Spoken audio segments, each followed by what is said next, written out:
Hello. Thank you for coming, Julie. Good. Thank you for coming, Julie. And thank you, Sarah. We're a little bit late, but that's okay. We do have another one in 45 minutes, so we might get some people coming in before that as well. But let's talk. Your interview went live today, Sarah. So pleased to be able to share your message with the world and let people know about your particular way of looking at dogs and how to train them. But I think can you maybe talk to us about B.A.A.R.C and what it is and why your method, I think in particular, is different to, we're still looking at the force-free methodology, but I think you take it a step further. I really like your way of looking at things.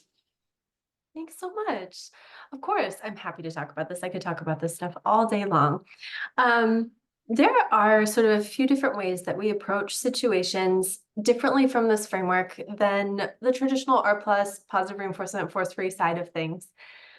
One of those is really trying to step back and question the assumptions that we make coming into a problem about our learners. And I think we do that with the absolute best intentions, right? We come in and maybe we see a dog that is fearful of a situation and we think, well, of course, the best solution for you is going to be to get further away from this situation. And in doing so, we create steps and plans that are based around what we think is best for them without ever really asking them. And what I found is if we take a step back and we say, okay, here's what I think is going on. But just in case that's not true, I want to give you some options. What if your options are that you can get away if you need to, but also you could tell us if you needed to stay or get closer to that thing, or you wanted it to turn on or off if it's a sound or something. If we could give you all of these different options on how to interact with your environment, then what do you choose? How do you help yourself cope in this situation? And we're almost always surprised by the choices that they make and the things that they show us that they would rather utilize in order to cope with a situation that we might not have otherwise provided for them. The opportunities to look or engage with things in a buffered way. So if we find that we ask the question, do you want to get closer? And they start moving closer to dogs on the street, that doesn't mean we're going to let them go up to unknown dogs. But if that comes up, we might go, well, maybe you actually are trying to escape and you want more information. What information do you not have that you think that you need? Are you maybe worried that these dogs are going to do something when they get closer to you? Have you not had enough experiences that you can pull from to predict what's going to happen or to prepare? And so how can we then take that information that we've now gained from you and structure that into our plan a little bit? Can we create a space where we can show you what can happen using like a fake dog, for example? We can put a fake dog out on the street and let you choose to go up to it and explore to your heart's content. And when you have that information, then what? Do you need to go up to every dog? Can we get our information and move on? Can we see what other ways you want to cope? And we can apply this to just so many different situations where I think I've started to see that we just come in hoping to solve the problem, but without really engaging them as collaborators through that process, and how that really enriches how we can change our process, add more strategies, just build out what we've already learned and gained from this amazing field of positive reinforcement. I love it that we're listening. You're promoting listening to the dogs more, because traditionally we would say, oh, that dog's reacting to that thing over there, so let's give them some more distance. But you're saying, no, let's see, what do they want? I guess that obviously comes down to understanding body language. But what else do you think? How else can they tell us how they're feeling? I'm going to have to I'm going to let you answer that. I'm just going to get a dog in here and separate the other dogs. But you No carry problem at all. Take your time. Boy, come on. Wheezy.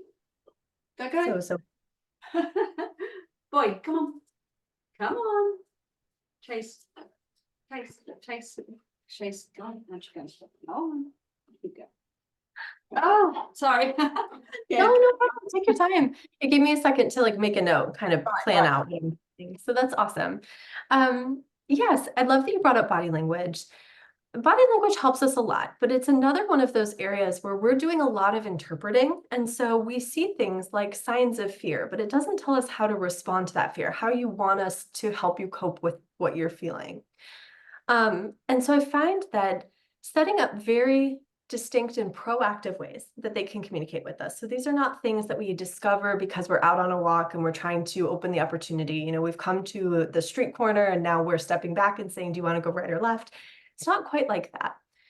Instead, we want to really come into these situations with some pre-established communication, things that we've modeled out, where we show you, when you do this, I'm going to respond by doing this. When you do this, we'll go this way, or however we want that to work. And those can look really different from dog to dog. There's a lot that we do to kind of assess what you're going to naturally show, what we need to add to your repertoire.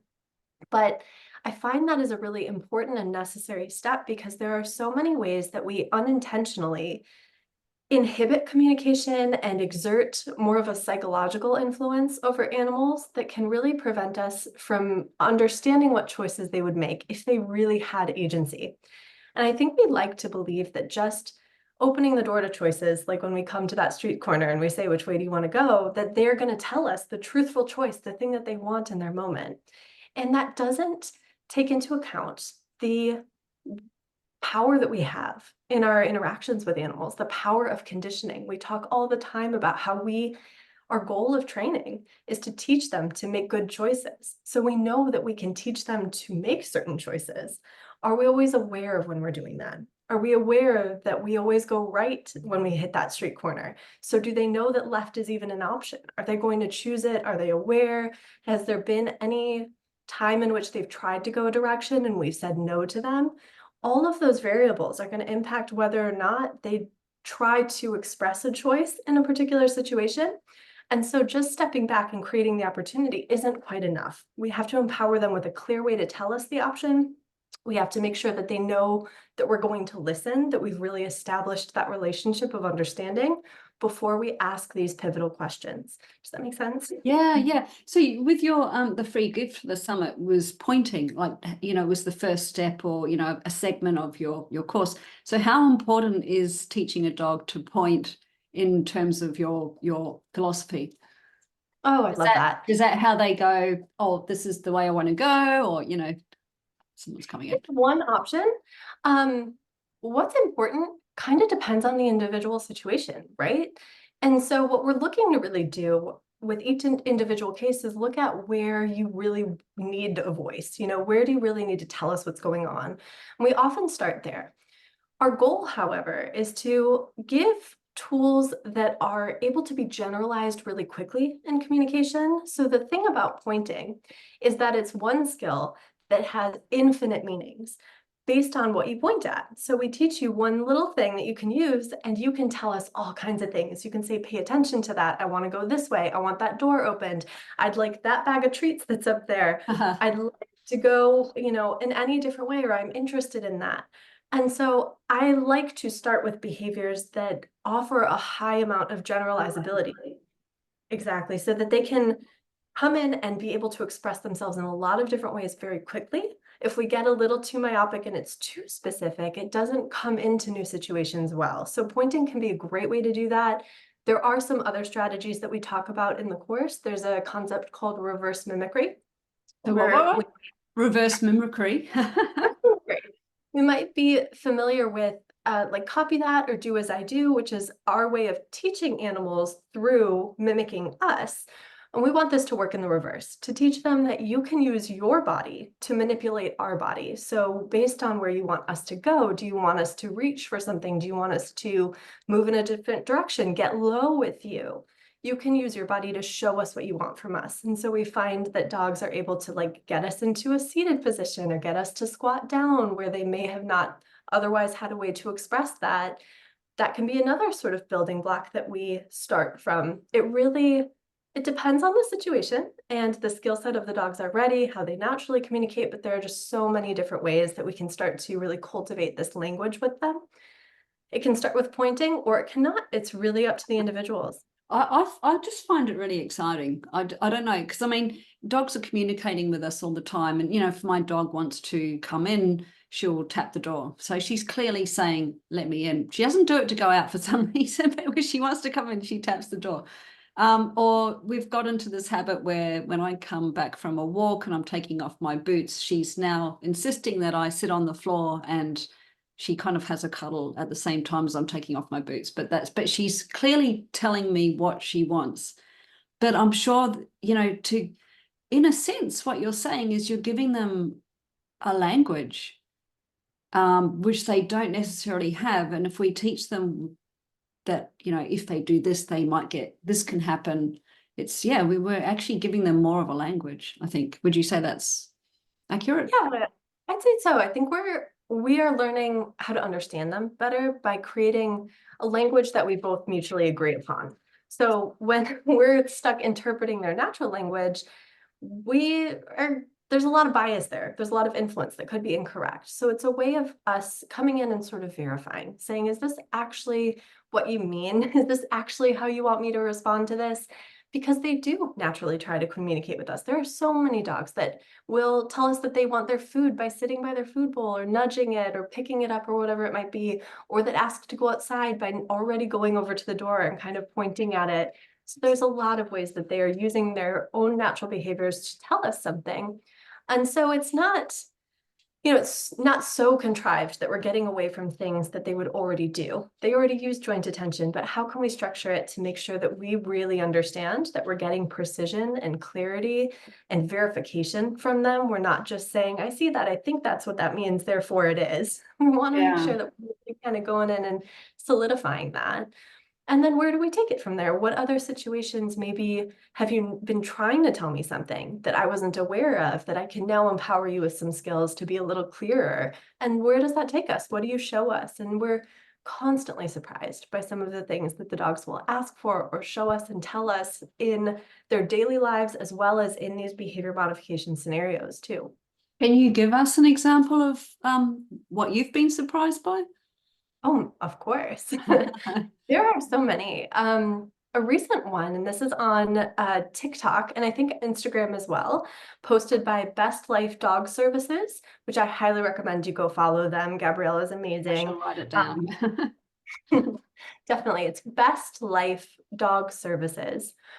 Um, and Gabrielle has been employing some of these strategies with their clients and just absolutely been remarkable, sharing some videos and stories about their experience. One that they shared recently was in teaching a dog to point. They had started with the exercise and we tried to model it and teach them with something that we think that is going to draw their attention. So we used some food in that. And it worked a couple times, right? They're pointing to the food, they're letting us know what they want. And then all of a sudden, the human is saying, what? And the dog turns and points very distinctly towards the door in the room. And it happened a couple times, and the guardian picked up on it before anyone and said, I think they might be asking me to open the door. They go open the door to let the brother and cat in that had been on the other side of the door out so that, it's not a distraction for this exercise. And sure enough, it was a distraction. They actually wanted them in there. And who knew that be more motivating than getting the treats in that opportunity, actually to have them present. It's wild. And of course there are more if you'd like to hear. Yeah, no, I'd love to. Yeah. While you're telling us, maybe Julie and Monique, if you've got any questions, you can write them in the chat, or you could even unmute in a minute once Sarah's given us some more examples. I'd love to hear them at any time. Feel free to interrupt me. I could ramble forever. That was a really fun one. I think it was surprising to me again, going back to the assumptions we make. We think this is going to help you focus. We think this is removing a distraction. And where are we actually creating distractions? Because we're changing up your environment. We're changing what you're used to. What does that mean for you? Now we can sort of ask using really simple skills. Another really great example happened today, actually. My colleague Jen over at Learner Centered Training with me, who began this framework with her reactive dog over a year ago now and is now teaching others how to utilize it. Her dog today was out on a walk and they're in a busy urban environment and saw a puppy on leash way up ahead and two people, which are triggers for her, and decided to use this to say, I'd like to take a couple steps forward, and very distinctly asked for about 2 steps forward. At that point, the guardian, Jen, had asked, are you still okay? Do you want to move forward? And she kind of did a half look and was unsure and decided to instead sit. And that's her signal for, I just want to stay here right now. Like, don't put pressure on me. Don't ask me anything. Don't put treats in my face. Let me just process. Sat there for a second, decided to lay down and watch as these people and their puppy came right towards her and then into the building in front of her. Not an ounce of reaction, no sign of reaction, just decided for whatever reason in that moment, which is a very atypical reaction for her, to lay down in the middle of the sidewalk and watch them approach. Who would have guessed? That's really interesting. I think what you're a couple of times you've mentioned that we were giving them the opportunity to take in information as well, which I think's we don't always do that, do we? Yeah. Not often. I think our inclination, it makes sense. We don't want to provide the opportunity to do more of these behaviors if we think that they're unsafe. We don't want to create risk. And I fully agree with that. And so we design a system that tells us that you are okay and confirms that every step of the way. And we can always pull the plug. We can always say, you know what? I see that you're asking for this, but I'm not comfortable with it. Let's get out of here. We have that option.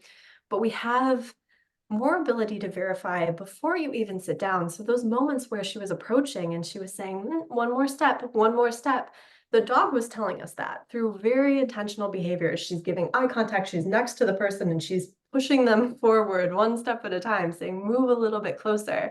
And then she said, okay, stop here. I'm going to wait here. And through all of that, we can tell that you're thinking, that you're processing, that you're telling us what you'd like. And that gives us so much more information than if we were to just start moving towards and going, are you okay? I'm trying to watch your body language. What do you think? And then we get a little too far and we have to reel it back in. We can really proactively ensure where we're getting closer to that line, and we run less risk of actually crossing it in those situations. Right, yeah. Julie and Monique, have you either of you got any questions, or maybe you've got examples of your dogs trying to tell you something? We'd love to hear. And Sarah's here to answer any questions you've got. So if you want to unmute, please do. Don't be shy. Come on, you can do it. Feel free to take your time. If there is anything, or if you have any specific challenges that you're working with your pets Yeah. on, anything that you'd like to know from them, we could talk about how to solicit that information, what that could look like. I'm happy to Yeah, brainstorm I'd love as to well. hear something like that. Yeah, if somebody's like got a reactive dog, or whatever it is, it would be fascinating to hear how you might tackle that. Or we could just use an example, a pretend example. I do love the way dogs are trying to tell us stuff all the time, though. If there's that classic one where the ball's rolled under the couch, and they'll look at the couch, and they'll look at you, and then and they're like, come on, can you get it out? They're clearly saying, hey, sort this out. All the time. And I don't want to represent myself as like always being on top of it, because I'm not. I swear, if my dog really could speak English, he'd be up here right now being like, let me tell you how many times she's disappointed me. You failed to get the memo, because it's a lot. But there are so many times when their capabilities really amaze us too. And I think one of the really cool things about this, beyond learning about, what they want to say to us, but it's also their level of competence, that we can assume a little more than I think that we do in other frameworks where we're trying to be really cautious.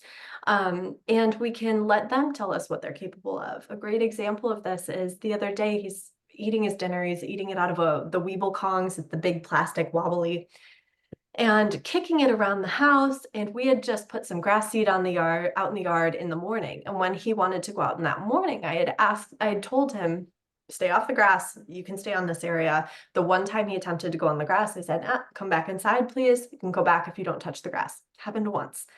Like 10 hours later, he's playing with this Kong in the house. At one point, the door was open and then it was closed, and I didn't see him go out, but he's looking at me and he's asking for help. And I can't find this thing anywhere in the whole house. I recruit my boyfriend. We've turned the house upside down. We're like, where is this thing? He keeps looking at the door. We open the door. Sure enough, it's out on our deck and it's about to tip into the grass. And he was like, you told me not to go in the grass. Go get it then, please. It's like either I break the rule or you help me. And I think that's such a fascinating example of not just their ability to to communicate with us, but how being able to communicate with us helps them to live in the structure of our lives when we have to set rules, how they can make those rules work for them rather than just kind of being missing opportunities, losing things, getting in trouble because they're trying to operate in a system that can be really unpredictable. We can give more clarity and they can find more ways to work and advocate for themselves within those restrictions. That is just, it's so fascinating to me. Yeah. And oh, Julie, yes, unmute Julie. Oh, sure. Yeah. You're welcome to unmute. Hi.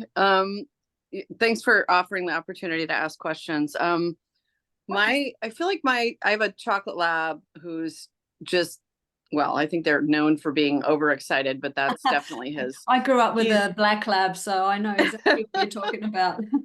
Yeah, he's go, go, go and super excited all the time. And one of our most challenging behaviors now on walks is, and this is it it happens when he's on a leashed walk.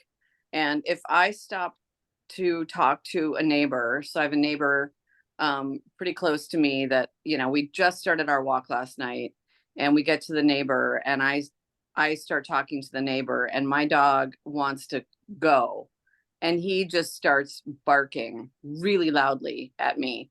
So he's basically yelling at me saying, stop talking, let's keep moving. And it's a real, what I had done in the past, which I know now didn't work, was I always have a treat pouch with me. But if I treat him, it's every 30 seconds, he's expecting a treat. So that could go on for the whole conversation. So it really it can take a full 5 or 10 minutes before he'll stop barking. And it's a very loud, obnoxious bark. And so I feel like what he's telling me is, this is boring, I want to keep going. So I feel like I understand what he's saying, but is there a way to help him understand that we are going to still go for the walk, but not, I guess to change, I guess I don't like the behavior, I guess. So I know I'm probably not using the right words to describe it, but is there a way to get him to kind of understand we're just taking a break and we're going to keep on going, and get him to just, kind of settle, I guess. Yeah. First of all, let me say that's so fair. I hate being barked at too. It's one of my biggest pet peeves. So yes, absolutely. The goal in all of this is not just to empower our dogs with a voice, but also to fill our needs too. We need to have control over situations and we need to get our needs met. And that involves you being able to self-regulate. You have to cope sometimes with things that don't work in your favor.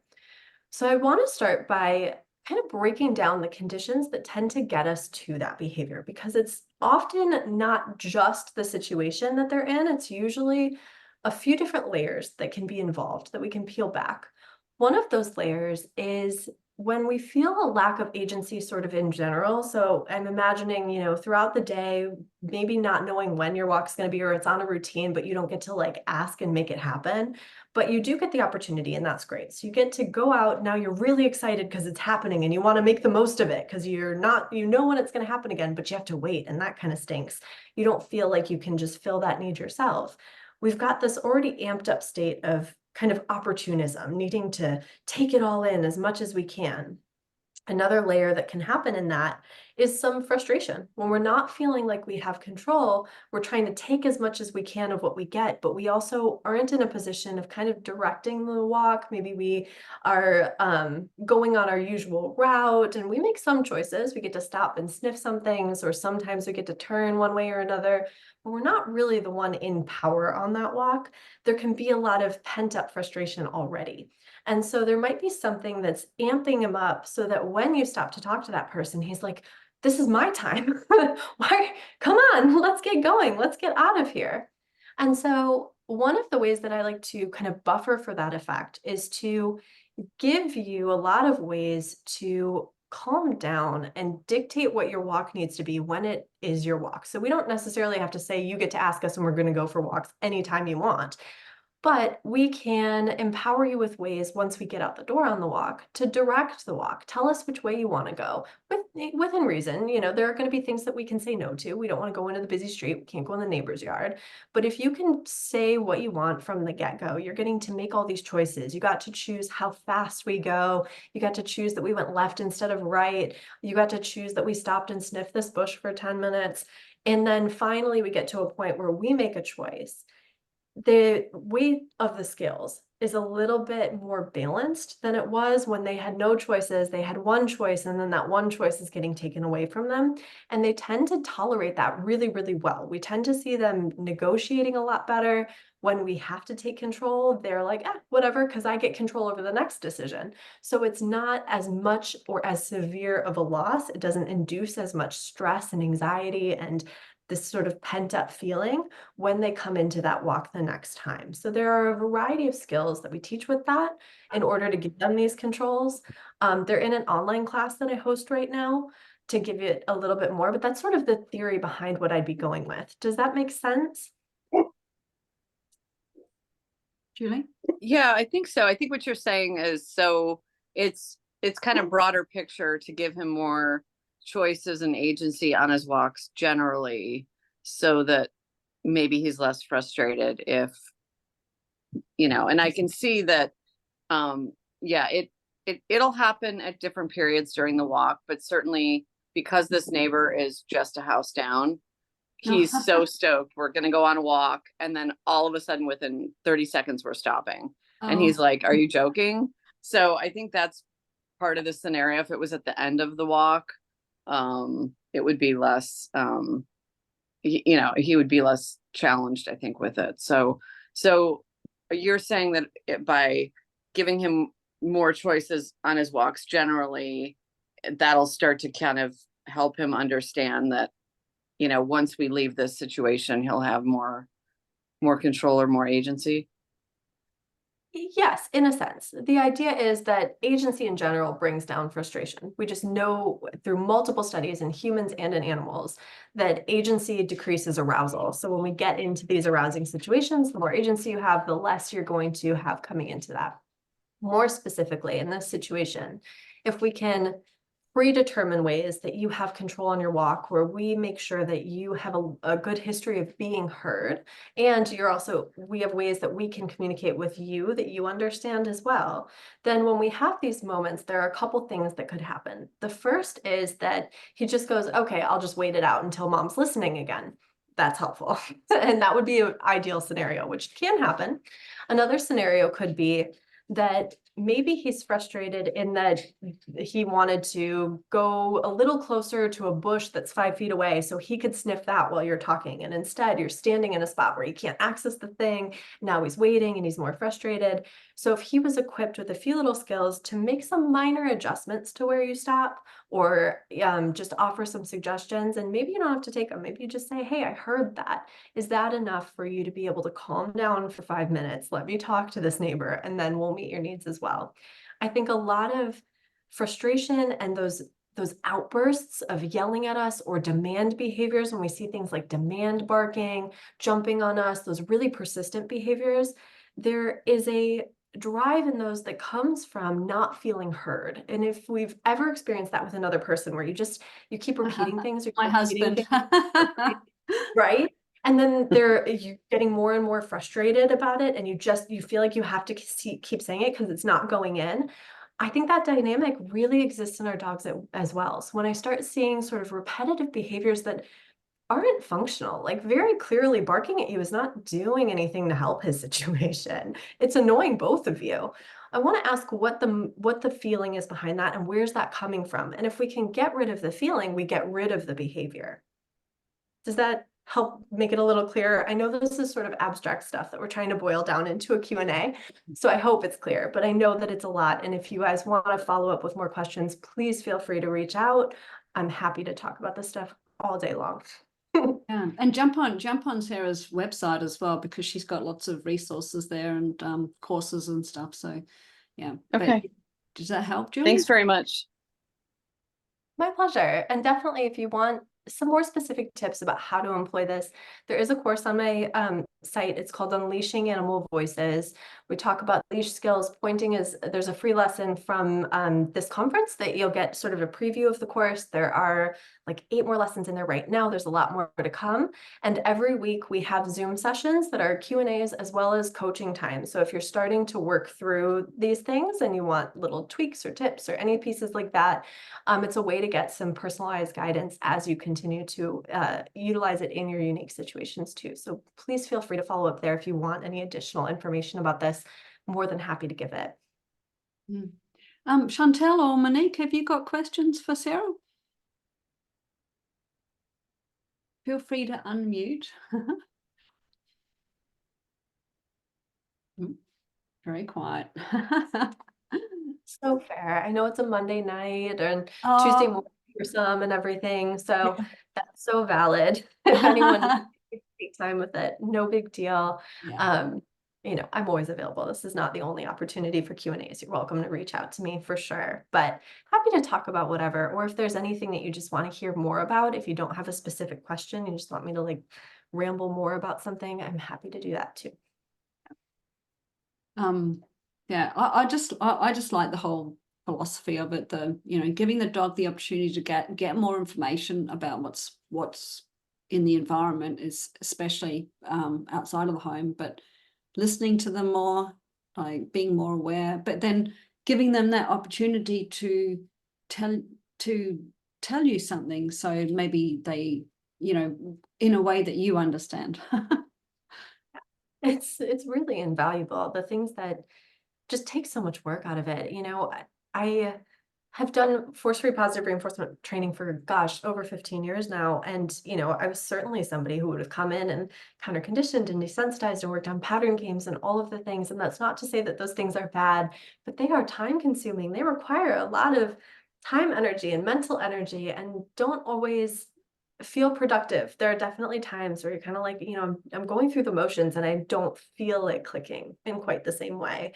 And I think that's been one of the really incredible pieces of feedback getting from guardians and, you know, other professionals utilizing this as well, is that it just, even when it feels like things are not going to plan, we're learning something new, the animals are telling us something, we can make an adjustment and it goes markedly better the next time. And it's just really incredible. A recent example, another colleague has been working with a vacuum sensitivity case. The dog was running, chasing, biting the vacuum faster than anyone could react. You know, like there's just no lead time in this. And so we'd implemented some controls to allow the dog to control when it starts moving, when it gets turned on, when it stops being turned on. And we were able to isolate through layering those different pieces that they were totally okay with the movement. They'd allow that. They're like, yeah, go ahead, move it. Sure. Didn't ask us to stop very much. And then when we would layer in the sound, that's where they were getting really amped up. And we ended up, we're trialing a few different things, but now a few sessions in, the dog is laying down on the couch, allowing the sound and the motion to go for a short period of time, trialing a happy hoodie to see if the sound sensitivity is coming out. It's just really incredible the steps that they can then take in coping when we've found the layers that they're struggling to cope with their input. Instead of having to cast such a wide net, it seems to really come together quickly and feel really productive and nice. Yeah, it is nice, and I think it's also fun. And it gives you a happier household. I mean, I specialize in separation anxiety, so encouraging my clients to understand body language, and I always tell them, look, it's so much fun because you start to have a deeper understanding of your dog, but what you're doing, you're taking it to the next step and having even more of a deeper communication with the dog. And it is fun. Like if you're talking to your dog and they feel heard and you feel heard, and it's really, really good. Can't even think of the right word, but it's, yeah. I mean, I think that's what we all want. That's why we have pets, right? To have a relationship with them, to be able to connect with them. So being able to tap into that, absolutely. It's so fun. Yeah. Well, unless anyone's got any questions, we'll let Sarah get back to her Monday night. I'm sorry about the time thing, Sarah.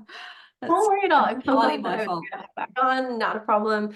I'm so glad you guys were here. And Julie, thank you for your question. That was awesome. Please let me know if you'd like to talk more about that. I am so grateful to be here to chat with you guys and to chat with you, Ness. It was awesome. Thank you for and putting you, on this thank you. All right. Well, I shall shut this down. We have Dr. Megan Barrett in 10 minutes. So yeah, so but cool. thanks everybody, and hopefully you guys will come back for the next round. All Have a right. great day. See you. Bye. Bye.